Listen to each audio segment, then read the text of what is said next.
The Strait of Hormuz is back at the center of market risk. The mistake is to treat it as one headline. It is not only an oil story, it is a chain. A military shock becomes a shipping shock. A shipping shock becomes an energy shock. Then it moves into LNG, industrial gases, fertilizer, food costs, and inflation. Markets do not wait for a perfect blockade. They move when the next cargo becomes less certain, when insurers raise the premium, or when a buyer starts looking for replacement supply before the old cargo is even late.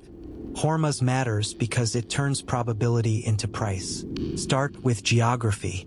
Gulf producers sit behind one narrow maritime exit. Qatar, the Emirates, Saudi Arabia, Iraq, Kuwait, Bahrain, and Iran all use the same passage. At the narrowest point, the strait is about 29 nautical miles wide.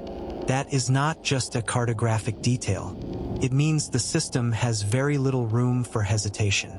A warning, a mine risk, a drone threat, or a naval escort requirement can change the economics of the route before the route is formally closed. That is why a local security event can change delivery time, insurance, and inventory decisions far away from the water. Oil is the fastest transmitter because the market is deep, liquid, and watched every second. EIA data put 2025 oil flows through Hormuz at about 20 million barrels per day. EIA data for the first half of 2025 is even higher, about 20.9 million barrels per day. That is around a quarter of world seaborne oil trade. There are bypass pipelines through Saudi Arabia and the United Arab Emirates, but available capacity is only a fraction of normal flows. That creates the gap the market prices. It is not only a question of barrels. It is grade, port capacity, storage, credit, vessel availability, refinery preferences, and timing. In a calm market, those details are background. In a Hormuz shock, they become the price. The second layer is LNG, and this is where the story stops being only about oil. IEA estimates that Qatar and the UAE sent just over 112 billion cubic meters of LNG through Hormuz in 2025. That is almost 1/5 of global LNG trade. Oil has partial pipeline alternatives. Qatari and Emirati LNG do not have an equivalent global bypass.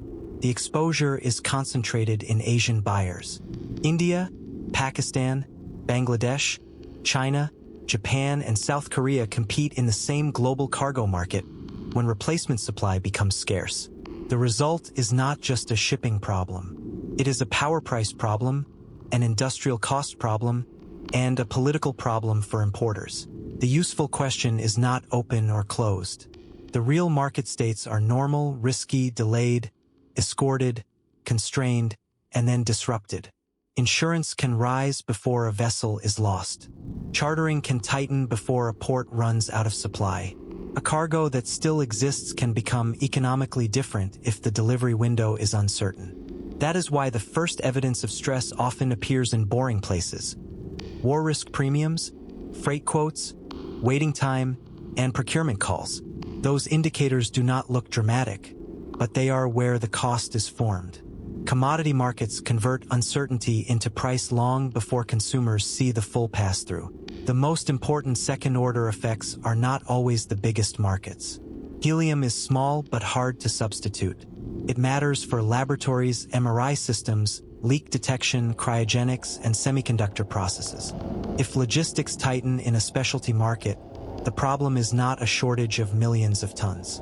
It is allocation, emergency buying, and safety stock. Fertilizer is a different kind of exposure. Natural gas feeds ammonia. Ammonia feeds nitrogen fertilizer. Fertilizer feeds crop yields. If energy rises and shipping becomes uncertain, farmers face a timing and cash flow problem before consumers see a price problem. The shock can arrive months later as food inflation, but the chain begins much earlier. The monitoring frame is simple. Watch freight and war risk insurance. Watch vessel delays and escort patterns. Watch whether crude, LNG, fertilizer, and food indicators move together. The dangerous moment is not one market jumping on one headline. The dangerous moment is correlation. Energy, freight, gas, fertilizer, and food risk all moving in the same direction. That means the market is no longer pricing a local incident. It is pricing a chain reaction from maritime risk into global inflation. For companies, the question becomes operational. Which input has no substitute, which supplier has no spare capacity, and which contract assumes that shipping is normal?